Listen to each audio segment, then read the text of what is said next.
My wife Lisa and I and our two little daughters, Emily, who was 5, and Sophie, who had just turned 3, were headed to the tropical paradise of Coral Bay Island, known for its pristine beaches and crystal clear waters.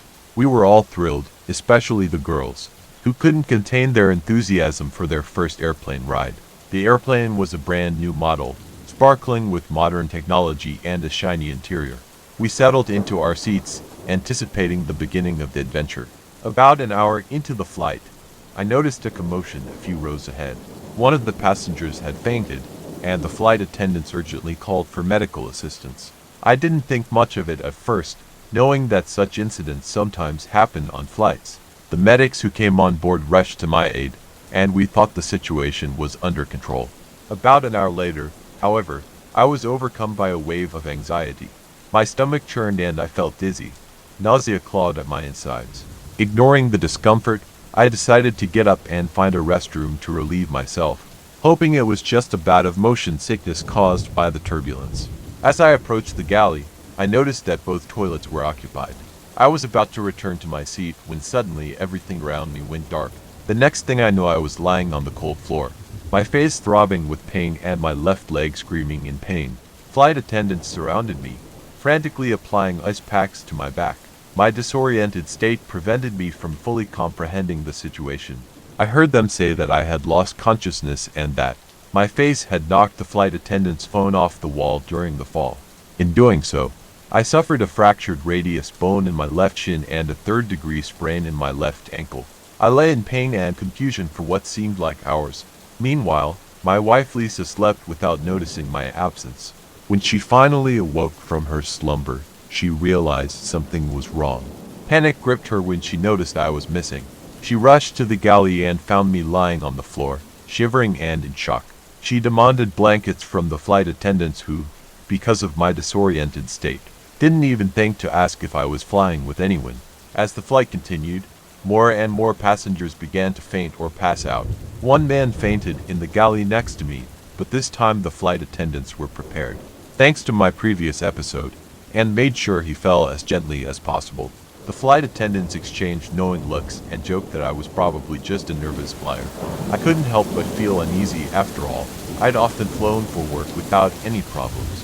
With about 2 hours left in the flight, the flight attendants announced that they would be serving food. Ignoring my protests, they demanded that I return to my seat. I hesitantly made my way to my seat. My left leg was hurting badly and my sprained ankle was causing searing pain with every step. As soon as I settled into my seat, the pain became unbearable, and I felt myself slipping back into shock. This time it happened quickly. I passed out again, I vomited, and worst of all, I wet my pants. My 5-year-old daughter, Emily, sat next to me and watched this horrifying scene. She was shocked, her innocent eyes widened with fear. Amidst all this chaos, one of the passengers watching shared a shocking revelation. He said that this particular model of airplane had a known problem with burning oil entering the cabin through the air circulation system. This explains why passengers were getting sick and passing out throughout the flight. Despite the problems with the airplane, we did arrive in Coral Bay, albeit shaken and traumatized. Our family vacation began with an unexpected and terrifying ordeal, and it will be a long time before we can only remember the experience with a shudder. We had hoped for paradise and received a nightmare under the sky.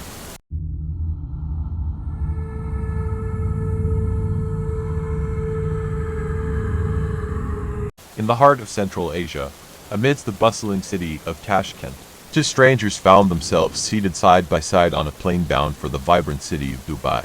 Their names were Emily and Michael, a chance encounter on a journey that would forever change their lives. The excitement in the air was palpable as the plane taxied down the runway, ready to take off into the Arabian night. The allure of Dubai's towering skyscrapers, golden deserts, and shimmering beaches awaited them. They were on their way to a dream vacation, eager to explore a world far removed from their everyday lives. As the plane soared higher into the skies, Emily and Michael couldn't help but marvel at the breathtaking view outside their windows. The city of Tashkent slowly faded away, replaced by vast expanses of desert. Little did they know that this picturesque journey would soon take an unexpected turn. Hours into the flight, when most passengers were either asleep or engrossed in their in-flight entertainment, A sudden announcement broke the calm of the cabin. The flight attendants' voices trembled as they uttered the words, "Pilot incapacity." Emily and Michael exchanged anxious glances. The words hung heavy in the air, filled with an unsettling sense of uncertainty. The captain had suffered a seizure, a medical emergency at 35,000 feet above the ground. Panic rippled through the cabin, and the flight attendants quickly assured everyone that the situation was under control. The plane's descent into Shiraz was swift, and the passengers could see the city's lights twinkling below. It was an emergency landing, guided by the able hands of the co-pilot and the air traffic control team on the ground. The landing was smoother than anyone could have hoped for under the circumstances, and the relief in the cabin was palpable. An ambulance awaited the plane on the tarmac, and Emily and Michael watched as the medical team rushed to the cockpit to attend to the ailing pilot. They were relieved to see the stretcher wheeled out, the captain still conscious. The intercom crackled to life once again, and the airline spokesperson informed the passengers that the pilot was stable and receiving medical attention. The mood in the cabin lightened, but many questions remained unanswered. As the hours passed in Shiraz, a city known for its rich history and stunning gardens, Emily and Michael found themselves in a peculiar situation. Stranded in a foreign land, they watched as airport staff buzzed around, trying to find a solution. Their fellow passengers seemed to be coping with the situation, sharing stories and trying to make the best of an unexpected layover. Emily and Michael decided to venture out of the airport, eager to explore a slice of Iran they had not anticipated. They visited a local bazaar, sampled Persian cuisine, and marveled at the intricate architecture of ancient mosques. Despite the stress of the situation, the unplanned tour allowed them to experience a city they might have otherwise missed. Back at the airport, news began to circulate. The pilot's condition was improving, but it was uncertain if he would be allowed to fly again. The airline was working diligently to arrange a new crew for the stranded passengers. Hours turned into a day, and the weary travelers grew restless, wondering if they would ever reach their dream destination. Finally, late in the afternoon of the following day, the new crew arrived, and the plane was prepped for departure once again. Emily and Michael, along with their fellow passengers, boarded the aircraft, now with mixed feelings of relief and trepidation. The journey to Dubai resumed, this time with a renewed sense of anticipation, as the plane took off from Shiraz and headed towards the glittering metropolis that beckoned them.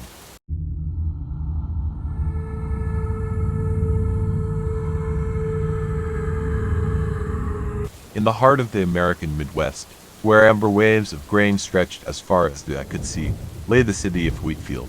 Wheatfield was a tranquil and picturesque town, known for its vast farmlands and a small, nondescript airport that served as a gateway to the world for its residents. It was here that the protagonist of our story, Sarah Thompson, found herself on that fateful day.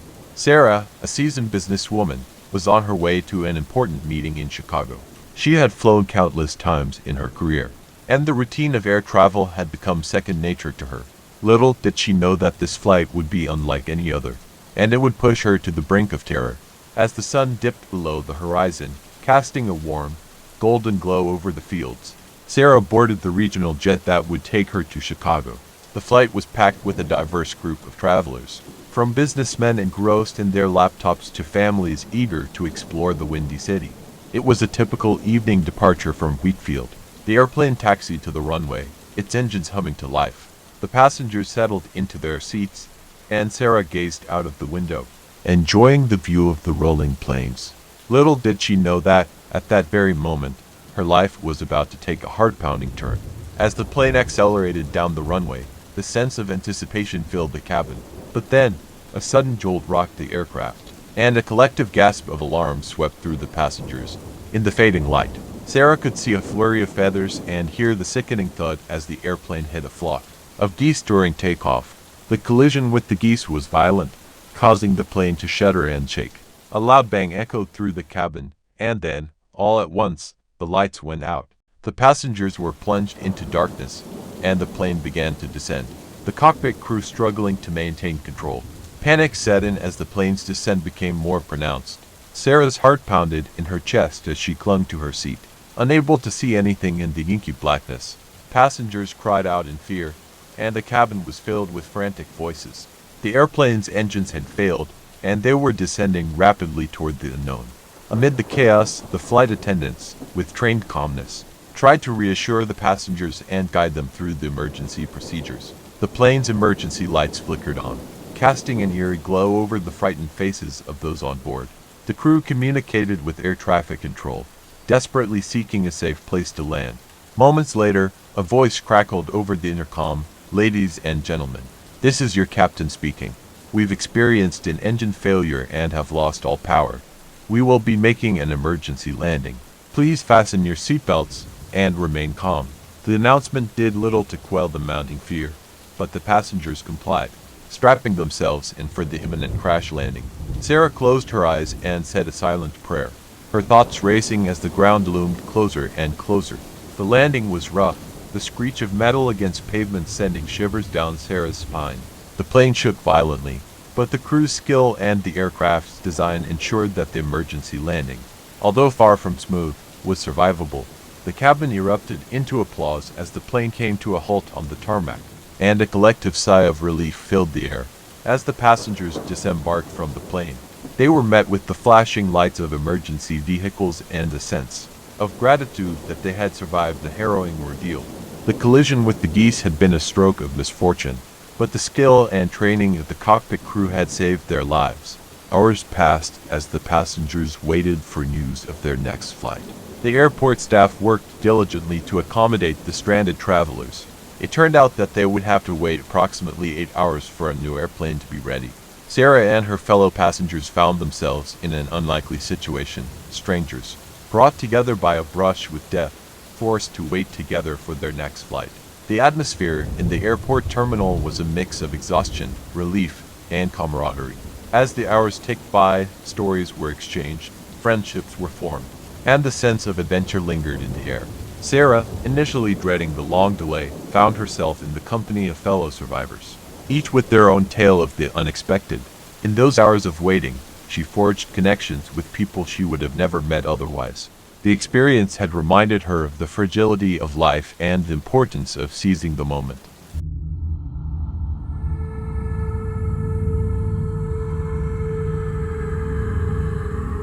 James, a tired traveler, found himself on a plane flying to Dallas, Texas. He had just finished a week of intense business meetings in New York City and was looking forward to reuniting with his family, who had already arrived at their destination. So far, the flight had been relatively uneventful.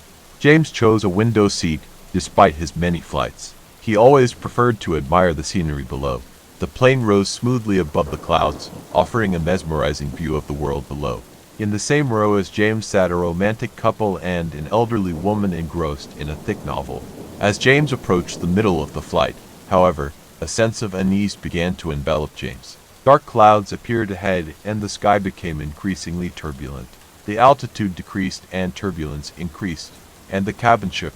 Looking out the porthole, James saw the ominous sight of a severe thunderstorm, the dark, huge monster of billowing clouds and electric blue flickers. His anxiety turned to fear, and he gripped the armrests tightly. And then it happened. A deafening bang echoed through the airplane, followed by an intense flash of light that illuminated the cabin with an eerie glow. The terrified passengers turned to each other, their faces a mixture of shock and confusion. "Did we just get struck by lightning?" whispered someone in a voice trembling with fear. This question echoed in the heads of everyone on board, and the gravity of the situation was realized. As if sensing the collective alarm, the pilot's calm voice broke through the tension. "Ladies and gentlemen," he began, "I want to assure you that we have just been struck by lightning. However, our airplane is designed for situations like this. There is no need to worry. We are safe." The pilot's words did little to help the passengers. There was a sigh of relief, but the cabin was still tense. James felt an uneasiness in his stomach, realizing that he was completely at the mercy of the storm raging outside. The thunderstorm was intensifying, creating turbulence in the airplane. The rumblings of thunder were a constant reminder that they were surrounded by a riot of nature. James tried to distract himself by reading a book, but he couldn't distract himself by looking out the window. The dark clouds contrasted sharply with the white wings of the airplane. The hours passed slowly, and the tension in the cabin remained palpable. Conversations fell silent, laughter unabated. Passengers clutched into the armrests, praying for this ordeal to end. Flashes of lightning and peals of thunder became an unsettling backdrop to the flight. Time passed and fatigue began to weigh on the passengers. James, who had hoped to get some much-needed rest during the flight, was unable to sleep. The airplane rocked with every gust of wind. Each flash of lightning was a painful reminder of the severe thunderstorm they were passing through. The lights in the cabin were dimmed, and the passengers were trying to get comfortable. But sleep still wouldn't come. James looked around and saw a number of restless travelers. Some were watching movies, some were reading, and some were trying to sleep despite the restlessness. James, however, found it almost impossible to relax. The lightning outside flashed relentlessly, casting eerie, strobe-like shadows across the cabin. It was a vivid reminder of the storm's relentlessness. As the hours dragged on, James became more and more immersed in his thoughts. He pondered the fragility of human existence in the face of such force, the vulnerability of a metal pipe floating in the storm. Finally, as dawn broke and the storm began to subside, a collective sigh of relief swept through the cabin. The soothing voice of a flight attendant came over the intercom announcing the descent at Dallas-Fort Worth International Airport. The passengers, though fatigued and shaken, knew they had made it through the stormy night. As the wheels of the plane touched the ground, James couldn't help but reflect on the experience. He had faced his fear, a thunderstorm at 30,000 feet, and came out of it different. The stability of the airplane and the skill of the pilot proved to be their saviors. Relieved to be on solid ground again, James retrieved his luggage and entered the terminal where he was met by his family. The stormy night in the sky was a vivid reminder of the unpredictability of life, and he embraced his loved ones with renewed vigor, thanking them for their safe reunion after a tumultuous journey into the heart of the storm.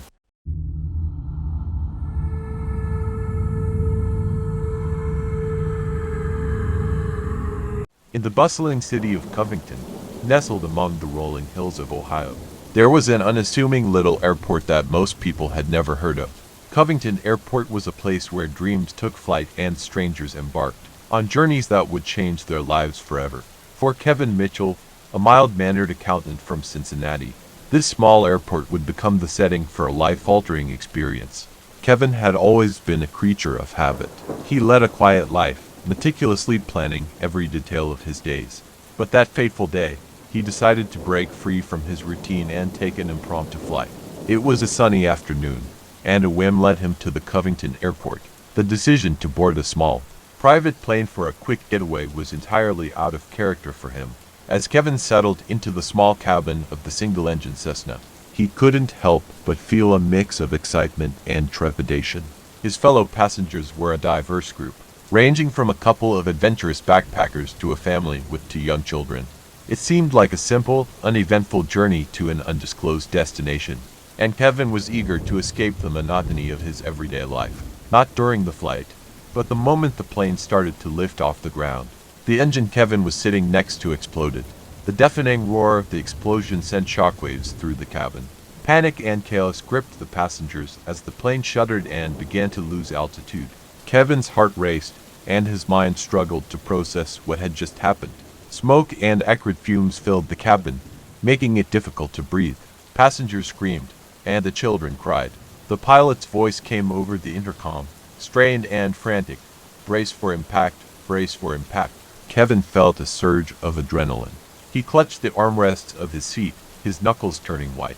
The plane was descending rapidly, and the ground was rushing up to meet them. He could see the treetops approaching at an alarming speed through the scratched window. The sense of impending doom weighed heavily on his chest. In those terrifying moments, as the plane plummeted towards the earth, Kevin couldn't help but reflect on his life. He had always been a man of caution and predictability, a man who rarely took risks. Yet here he was, facing the most unexpected and perilous situation of his life. The seconds stretched into eternity, and the passengers braced themselves for the inevitable impact. But then, as suddenly as it had all begun, the plane's descent came to an abrupt halt. The passengers were jolted in their seats as the pilot's voice crackled over the intercom again. "We're okay. We're leveling off. Please remain calm." Relief washed over the passengers as the plane stabilized. It became evident that the pilot, with nerves of steel, had managed to regain some control over the damaged aircraft. But the ordeal was far from over. The engine on the right wing was a charred wreck, and the plane was now flying at a dangerously low altitude.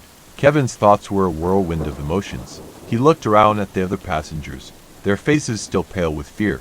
In that moment, he felt a profound connection to these strangers. They had all experienced a brush with death together, and it had changed them in ways they couldn't yet comprehend. As the minutes ticked by, the pilot announced that they would attempt an emergency landing at the nearest airport. The passengers held their collective breath as the plane descended once more, this time approaching a runway surrounded by emergency vehicles and firefighters. The landing was rough, but the skilled pilot managed to touch down without further incident. The plane came to a halt, and the passengers burst into applause, grateful for their second chance at life. The ordeal had forged a bond among them, transcending their differences and backgrounds. Once safely on the ground, the passengers exited the aircraft and were met by a swarm of reporters and curious onlookers. Kevin and the others recounted their harrowing experience to the media, and the story quickly made headlines. But for Kevin, the true impact of the event went far beyond the news coverage.